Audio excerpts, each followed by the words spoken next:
Le dragon est une créature légendaire représentée comme une sorte de gigantesque reptile ailé, crachant des flammes.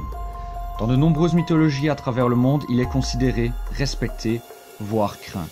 Cependant, selon le continent, il est vu comme un dieu protecteur et symbole de vie en Asie, ou comme l'enfer personnifié ou un ravisseur de princesses, par exemple en Europe médiévale. Ce qui est en fait une énigme pour la science et les cryptozoologistes, c'est que tout le monde connaît les dragons sous la même apparence mais sans preuve de sa réelle existence. Alors le mythe serait-il une légende ou une créature réelle oubliée? Existe-t-il toujours ou sont-ils éteints? Bienvenue les phénomènes, ici c'est Phénomène. Voici un nouveau site théorie sur les dragons. Envoyez le générique de l'animatorium.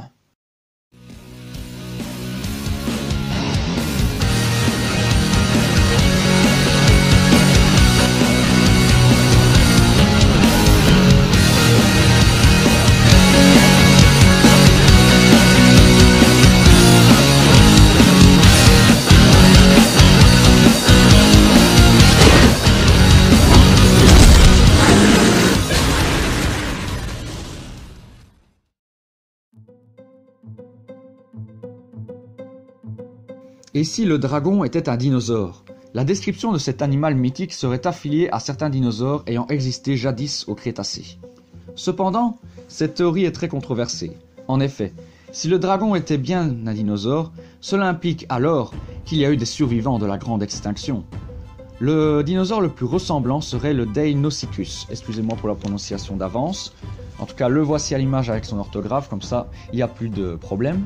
Mais cependant, cette hypothèse est plutôt bancale.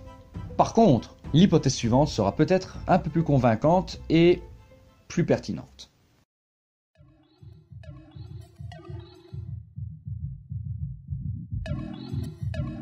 Ah, les reptiles colossaux!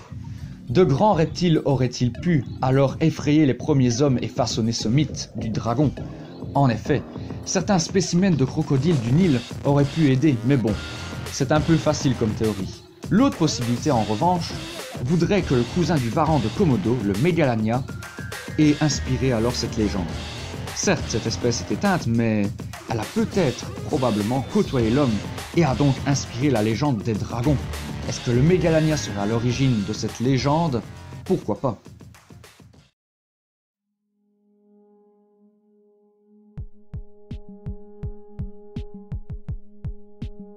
Et si ils existaient?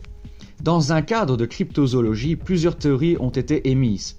Les chercheurs ont tenté d'expliquer sa morphophysiologie telle que décrite dans la littérature en fonction des savoirs scientifiques actuels, afin de prouver son existence. Cependant, aucune preuve n'a encore été trouvée, au même titre que d'autres cryptides. Il existe un seul candidat à ce titre de dragon, le dragon volant de Bornéo. Il ne possède pas d'ailes, mais l'ouverture de ses côtes lui permet d'étendre sa peau et de planer d'arbre en arbre. Mais, petit quoique, il ne crache pas de feu, donc ce n'est qu'une hypothèse parmi d'autres après tout.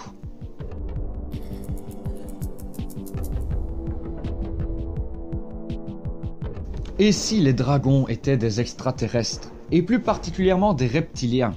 Les reptiliens sont décrits comme étant des êtres humanoïdes pouvant changer de forme. Ceux-ci seraient parmi nous pour parfaire notre société et apporter aux humains connaissance et sagesse. Les tout premiers seraient apparus chez le Babylonien. Et comme par hasard, la plus vieille illustration d'un dragon s'y retrouve dans un temple de l'ancienne Babylone. De plus, selon les mythologies babyloniennes et asiatiques, les dragons pouvaient prendre une forme humaine. Coïncidence, n'est-ce pas?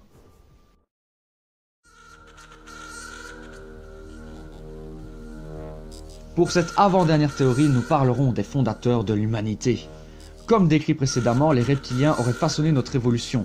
Alors si nous considérons les dragons comme des reptiliens, les dragons sont capables de prendre forme humaine. Ils seraient sages et considérés comme des dieux vivants. Si toutes les théories, excepté celle des dinosaures bien évidemment, sont vraies, alors les dragons sont les fondateurs de notre monde. En plus de cela, comme par hasard, les régions les plus avancées au niveau technologique ont vénéré autrefois les dragons. C'est étrange, n'est-ce pas? Est-ce que ça serait juste le fait du hasard? Je ne pense pas.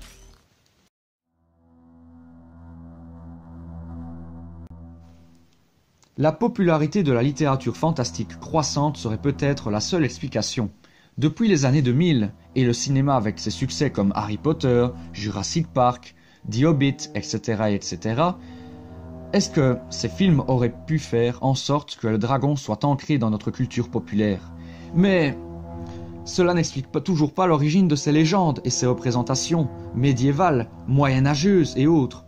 Une énigme qui restera sans doute sans réponse au niveau de ce mythe des dragons. Mais peut-être que tantôt, les amis, nous trouverons des réponses en regardant des vidéos.